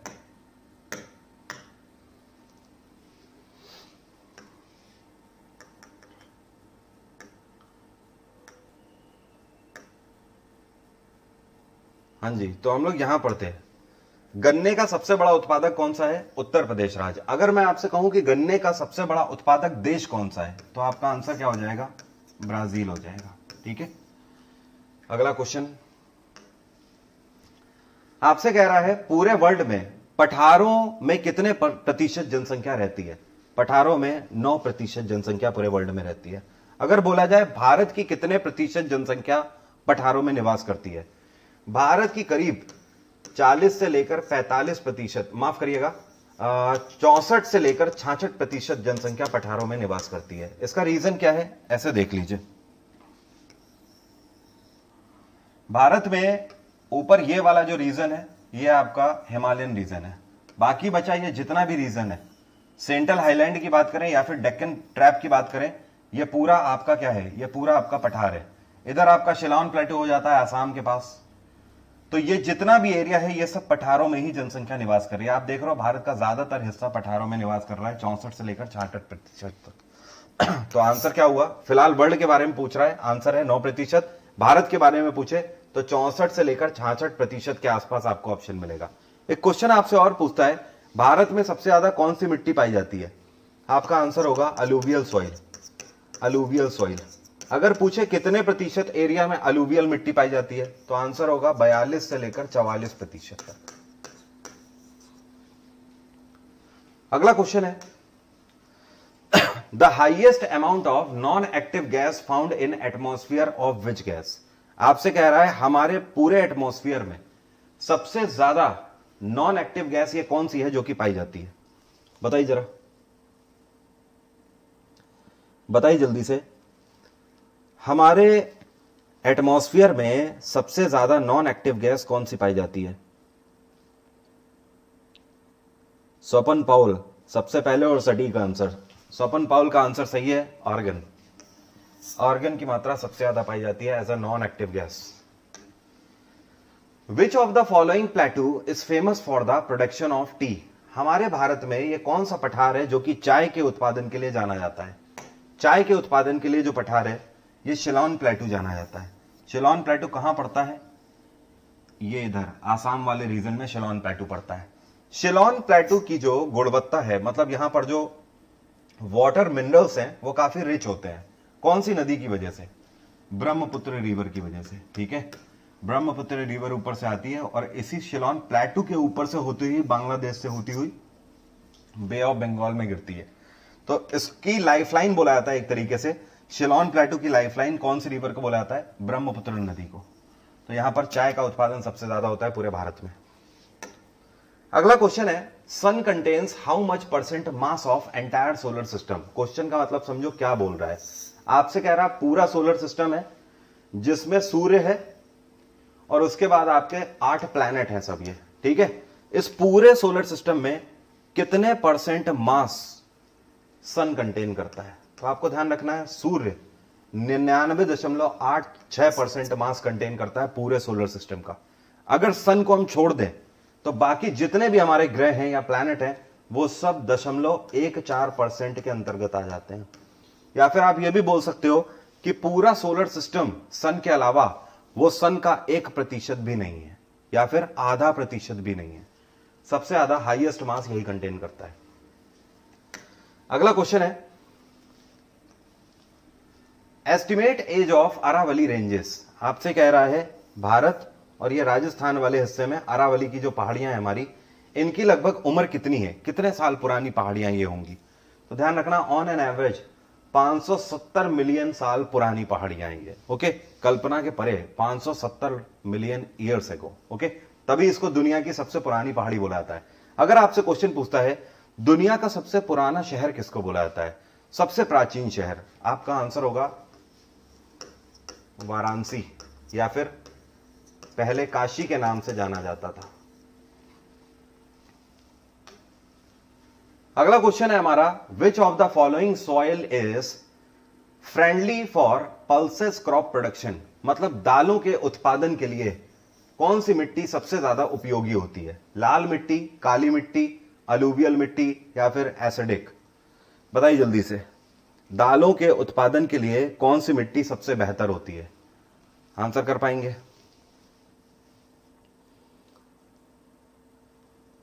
यार डर क्यों लग रहा है, एग्जाम से डर क्यों लग रहा है, खोने को है ही क्या,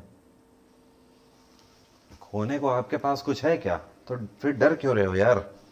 डरना होने चाहिए जिनके पास खोने को बहुत कुछ होता है, आपके पास कुछ नहीं है, वैसे भी आर होगा या पार होगा, दैट्स इट। ठीक है ना, मेहनत करिए इसलिए डरो मत। दालों का उत्पादन सबसे अच्छा लाल मिट्टी के अंतर्गत होता है। ठीक है, इसका एग्जाम्पल आप ऐसे ले सकते हो, रेड सॉइल सबसे ज्यादा मध्य प्रदेश में पाई जाती है और मध्य प्रदेश दालों के उत्पादन के लिए सबसे फेमस है। अगला क्वेश्चन है, which of the following state has launched we safe tunnel while कोविड-19। ये ल्यूसेंट का क्वेश्चन नहीं है, ये मेरी तरफ से डाला गया क्वेश्चन है। कोविड-19 पैंडेमिक के तहत ये कौन सा राज्य है जिसके द्वारा वी सेफ टनल को लॉन्च किया गया था। यह तेलंगाना सरकार के द्वारा लॉन्च करी गई थी और वी सेफ टनल का मेन मकसद क्या था, ये एक तरीके से एक कैबिन बॉक्स की तरह है। इसमें एक व्यक्ति इधर से एंटर करेगा, इसके अंदर जाके 20 सेकंड रुकेगा, चारों तरफ से लगी हुई मशीनें सैनिटाइज कर देंगी उस आदमी को और दूसरी तरफ से वो निकल जाएगा। This is called V safe tunnel, किसी भी व्यक्ति को ऊपर से नीचे तक सैनिटाइज करने के लिए। और यहां पे सरकार किसकी चल रही है, चंद्रशेखर राव की सरकार है, गवर्नर है तमिलसाई सुंदरराजन। अगला क्वेश्चन है, which one is odd in solar system. इनमें से अगर देखा जाए तो ऑड कौन सा है, वीनस मतलब शुक्र, मार्स मतलब मंगल, अर्थ मतलब पृथ्वी, सैटर्न मतलब शनि। वीनस टेरेस्टोरियल प्लैनेट है, मार्स भी है, अर्थ भी है, ये तीनों हमारे ऊपर वाले टेरेस्टोरियल प्लैनेट है। टेरेस्टोरियल प्लैनेट किसको बोलते हैं, जो कि रॉक मतलब चट्टानों से और साथ में मेटल मतलब धातुओं से बने होते हैं, इनको बोलते हैं टेरेस्टोरियल प्लैनेट। सैटर्न हमारा गैस गेंट है, गैस गेंट उनको बोलते हैं जो कि मुख्यतः गैसेस से बने हुए हैं, तो Saturn is an odd. Saturn मतलब शनि ग्रह के चारों तरफ कितने छल्ले होते हैं, शनि ग्रह के चारों तरफ 7 रिंग्स होते हैं, 7 रिंग्स। अगला क्वेश्चन है, which of the following is associated with Subhash Chandra Bose. आपसे कह रहा है इनमें से कौन सी चीज है या फिर कौन सी रेजिमेंट है, लीग है या फिर पार्टी है जो कि सुभाष चंद्र बोस से एसोसिएटेड है। Rani Laxmibai regiment, all India Muslim League, Bardoli movement या फिर क्रिप्स मूवमेंट। क्रिप्स मूवमेंट तो आपका वर्ल्ड वॉर सेकेंड के टाइम पर जब भारत में आया था तब सुभाष चंद्र बोस भारत में थे ही नहीं, ये भारत से बाहर थे उस टाइम पे। बारदोली मूवमेंट सरदार वल्लभ भाई पटेल से एसोसिएटेड है, इसी मूवमेंट के दौरान वल्लभ भाई पटेल को सरदार की उपाधि मिली थी। ऑल इंडिया मुस्लिम लीग 1906 की बात हो गई, ये मुस्लिम्स के वेलफेयर के लिए बनाई गई थी। Rani Laxmibai regiment is the right answer. ये दुनिया की पहली ऐसी रेजिमेंट है जिसमें महिलाओं को फोर्स में इंडक्ट किया गया था। इसी के तहत एक क्वेश्चन बनता है कि दुनिया का यह पहला देश कौन सा है जिसने मिलिट्री में महिलाओं को सर्व करने का मौका दिया था। आपका आंसर होगा भारत। भारत पहला ऐसा देश है जिसने महिलाओं को सेना में इंडक्ट किया और सुभाष चंद्र बोस ने रानी लक्ष्मीबाई रेजिमेंट का शुभारंभ 1943 में किया था। हालांकि महिलाओं को बैक सपोर्ट के लिए रखा गया था इसमें। टी कल्टीवेशन बिलोंग्स टू, आपसे कह रहा है चाय का जो उत्पादन होता है, चाय की जो खेती होती है, उसके लिए कौन सी जगह चाहिए, कैसा एटमॉस्फेयर चाहिए? कूल, वार्म, ह्यूमिड या फिर रेनी प्लेस चाहिए। चाय की खेती के लिए कम से कम कितने सेंटीमीटर की बारिश चाहिए? 150 सेंटीमीटर की बारिश चाहिए चाय की खेती के लिए।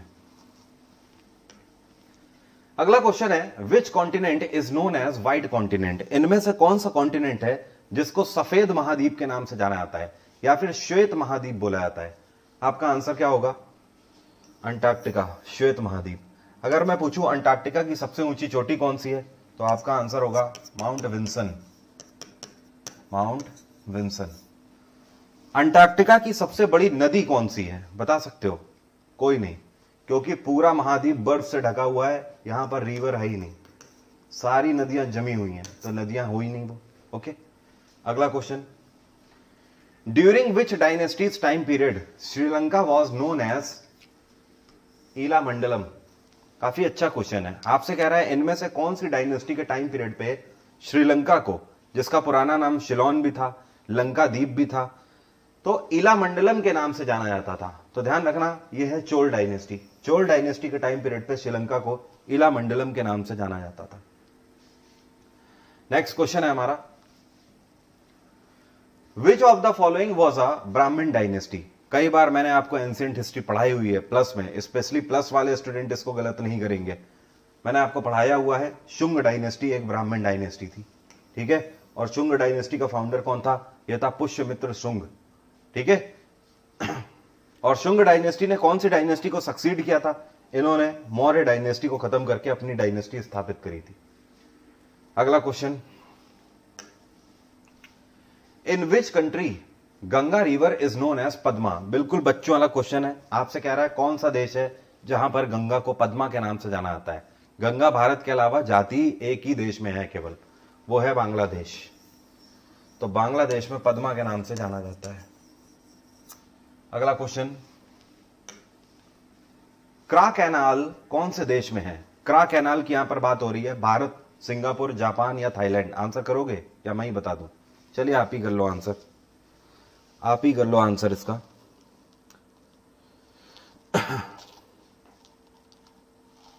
आंसर करिए जरा जल्दी से। क्रा कैनाल जो है वो कौन से देश में है स्थित? ऑप्शन है भारत, सिंगापुर, जापान या थाईलैंड। कुछ लोग थाईलैंड आंसर कर रहे हैं, कुछ लोग सिंगापुर आंसर कर रहे हैं। जो लोग थाईलैंड बोल रहे हैं उन सभी का आंसर सही है। थाईलैंड में क्रा कैनाल है। ओके, थाईलैंड की कैपिटल क्या है? बैंकॉक, जापान की टोक्यो, सिंगापुर की सिंगापुर सिटी और भारत की नई दिल्ली। अगला क्वेश्चन है, ध्यानचंद स्टेडियम कहां पर है? या फिर मेजर ध्यानचंद स्टेडियम आप बोल सकते हो, नई दिल्ली। ये सब सिंपल सिंपल क्वेश्चन है। ये अच्छा क्वेश्चन है। आपसे कह रहा है हमारे बॉडी का ये कौन सा हिस्सा है जिसको हम लोग एडम्स एप्पल के नाम से जानते हैं? कोई बताएगा, आंसर करेगा?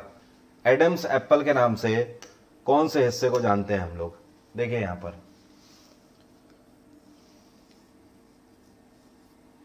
ओके, ये फेस हो गया।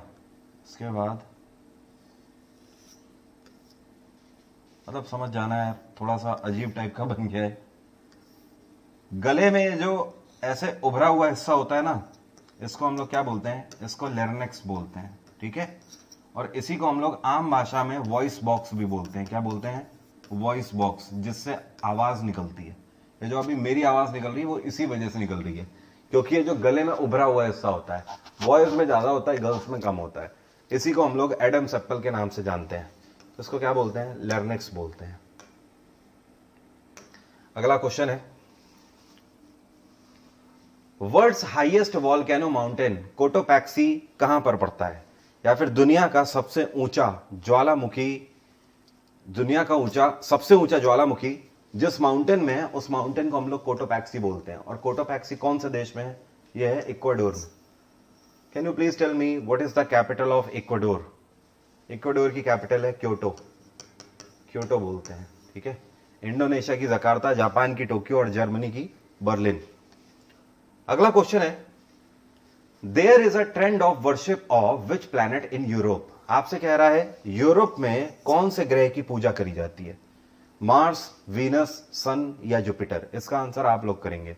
आंसर करिए जरा, आंसर करिए जरा, तब तक मैं जल ग्रहण कर लूं।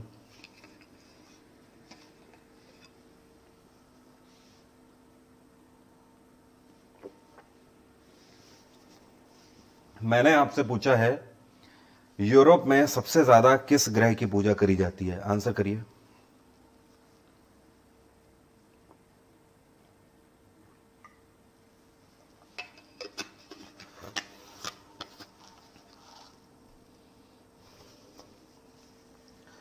कुछ जुपिटर वाले हैं, कुछ वीनस वाले हैं। जो भी जुपिटर वाले हैं उन सभी का आंसर सही है, ठीक है। Jupiter is the right answer, ठीक है। और जुपिटर को किस नाम से पूजा जाता है वहां पर? जुपिटर को ज्यूस गॉड के नाम से पूजा जाता है। क्या बोलते हैं? Zeus god. तो Jupiter is the right answer. अगला क्वेश्चन है 32वें ओलंपिक कहां पर होंगे? 32वें ओलंपिक को अभी तक हो जाना चाहिए था। ये 2020 में होने वाले थे 32वें ओलंपिक, और कहां पे? जापान की कैपिटल टोक्यो में। लेकिन इनको कोविड पैंडेमिक की वजह से शिफ्ट कर दिया गया और अब 2021 में होंगे, मतलब इसी साल होंगे। इस साल कब से कब तक हो रहे हैं? ध्यान रखिएगा, आपका करंट अफेयर का भी क्वेश्चन आगे चल के बनेगा। जुलाई से लेकर अगस्त के महीने तक चलेंगे। Summer Olympics 32nd edition, Japan. और जापान ने 32वें ओलंपिक के लिए ही भारतीय खिलाड़ियों के लिए इंडिया हाउस की स्थापना करी है टोक्यो में। इंडिया हाउस, इंडिया हाउस का मतलब समझ रहे हैं? एक ऐसा एरिया जहां पर भारत के सारे खिलाड़ी रुकेंगे और उनको दुनिया की वर्ल्ड क्लास फैसिलिटीज दी जाएंगी वहां पर। अगला क्वेश्चन है government of India is looking for which state to produce saffron. आपसे कह रहा है भारत सरकार केसर के उत्पादन के लिए कश्मीर के बाद अब कौन से राज्य की ओर देख रही है, मतलब कौन से राज्य में केसर का उत्पादन भारत सरकार करना चाहती है? हिमाचल प्रदेश में करना चाहती है भारत सरकार। अभी तक भारत में केसर का उत्पादन सिर्फ और सिर्फ जम्मू में ही होता है। अगला क्वेश्चन है खेतड़ी डिस्ट्रिक्ट किस चीज के लिए फेमस है? पहले तो ये जान लो खेतड़ी डिस्ट्रिक्ट आपका पड़ता कौन से राज्य में है? ये राजस्थान में पड़ता है खेतड़ी डिस्ट्रिक्ट। ये पहले चांदी के लिए जाना जाता था, लेकिन आज की डेट में खेतड़ी कॉपर के लिए, तांबे के लिए जाना जाता है। अगर आपसे पूछा जाए भारत का वो कौन सा डिस्ट्रिक्ट है जहां पर चांदी का उत्पादन सबसे ज्यादा होता है? उदयपुर। उदयपुर कहां पड़ता है? राजस्थान में। अगर पूछे कि कौन सा राज्य है जो कि चांदी का उत्पादन सबसे ज्यादा करता है हमारे देश में, तो भी आंसर क्या होगा? राजस्थान। राजस्थान के अंदर उदयपुर चांदी के लिए जाना जाता है और राजस्थान के अंदर कॉपर के लिए जाना जाता है खेतड़ी डिस्ट्रिक्ट। अगला क्वेश्चन है भारत की पहली विलन मिल कहां पर स्थापित करी गई थी? विलन मिल समझते हैं ना, ऊनी कपड़ों को बनाने के लिए जो कारखाना है भारत में सबसे पहले ब्रिटिशर्स के द्वारा कहां पर लगाया गया था? इसको लगाया गया था कानपुर में। और इसका नाम क्या है? इसका नाम है लाल इमली। क्या बोलते हैं इसको? लाल इमली फैक्ट्री। कानपुर में कब इसकी स्थापना करी गई थी? इसकी स्थापना 1876 में करी गई थी। ओके। भारत की दूसरी विलन फैक्ट्री कहां लगाई गई थी या दूसरी विलन मिल कहां पर लगाई गई थी? आंसर है पंजाब। पंजाब में लगाई गई। कब लगाई गई? 1881 में। अगला क्वेश्चन है which soil is found in Indo Gangetic plain. Indo Gangetic plain समझ लीजिए किसको बोलते हैं, कई लोगों को पता नहीं होगा इंडो गैंगेटिक प्लेन किसको बोलते हैं। ये भारत, ये गंगा इस तरीके से बहती हुई आ रही है और ऐसे गिर गई यहां पर। गंगा के ऊपर अगर आप देखोगे तो यूपी बिहार जैसे यहां से खत्म होता है, तो यहां पर आप देख रहे हो हिमालयन रेंज जैसे। लेकिन बात हो रही है किसकी? इंडो गैंगेटिक प्लेन की। तो इसको हम लोग बोलते हैं इंडो गैंगेटिक प्लेन। ये वाला हिस्सा, नीचे वाला, गंगा के नीचे वाला हिस्सा, ये सब इंडो गैंगेटिक प्लेन ही आगे जाकर गंगा का डेल्टा बनाता है वेस्ट बंगाल में। तो आपसे कह रहा है ये जो इंडो गैंगेटिक प्लेन है इसमें कौन सी मिट्टी मूलतः पाई जाती है सबसे ज्यादा? आंसर होगा अलूवियल सॉइल। अलूवियल सॉइल सबसे ज्यादा यहां पर पाई जाती है। ओके, तो बात समझ गया ना कहां की हो रही है। अगला क्वेश्चन है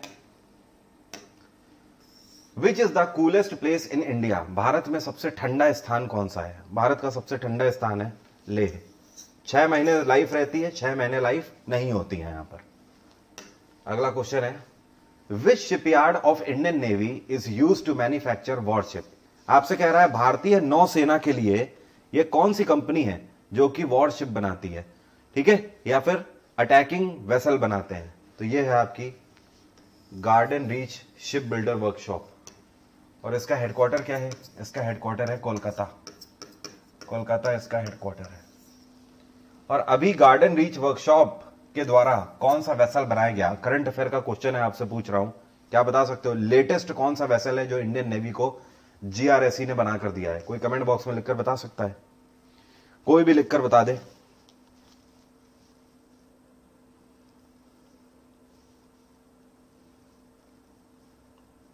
आइडिया नहीं है?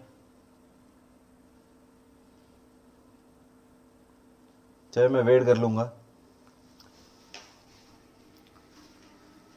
एक मैंने आपको बताया था वैसे, सागर अन्वेषिका। सागर अन्वेषिका अभी हाल ही में लॉन्च किया गया है ये, लेकिन जीआरएसई के द्वारा नहीं बनाया गया है, ठीक है। सागर अन्वेषिका ये अभी हाल ही में किस यूनिट को दिया गया है? सागर अन्वेषिका, ध्यान रखिएगा, ये इंडियन कोस्ट गार्ड को दिया गया है, लेकिन ये रिसर्च पेट्रोल है, ये रिसर्च पेट्रोल है, ठीक है। इसको लॉन्च किया गया डॉक्टर हर्षवर्धन के द्वारा साइंटिफिक रिसर्च के लिए। अगला क्वेश्चन है, which country is known as country of canal. Canal का मतलब नहर, नहरों का देश किसको बोलते हैं? इनमें से कौन सा देश है जहां पर सबसे ज्यादा नहरें हैं? आंसर है पाकिस्तान। पाकिस्तान को नहरों का देश बोला जाता है। अगला क्वेश्चन है, which of the following ruler introduced ghari and charai. इनमें से कौन सा रूलर है या फिर कौन सा राजा है जिसने घराई और चराई नाम का टैक्स लगाया था? दिल्ली सल्तनत से पूछा गया ये क्वेश्चन है। आंसर है अलाउद्दीन खिलजी। अब समझिए घराई क्या है। घराई हाउस टैक्स है, घरों पर लगने वाला टैक्स था, और चराई जहां पर पशुओं को चरने के लिए छोड़ दिया जाता था, तो इसका टैक्स भी सुल्तान लेता था, जिसको चराई के नाम से जाना जाता था, जहां पर पशु चरते थे, ठीक है। अगला question, which article is associated with money bill. बिल्कुल सिंपल है, इससे सिंपल क्या हो सकता है? आंसर करिए जरा, आंसर करिए जल्दी से। इनमें से कौन सा आर्टिकल है जो कि मनी बिल के बारे में बताता है? जल्दी बताइए।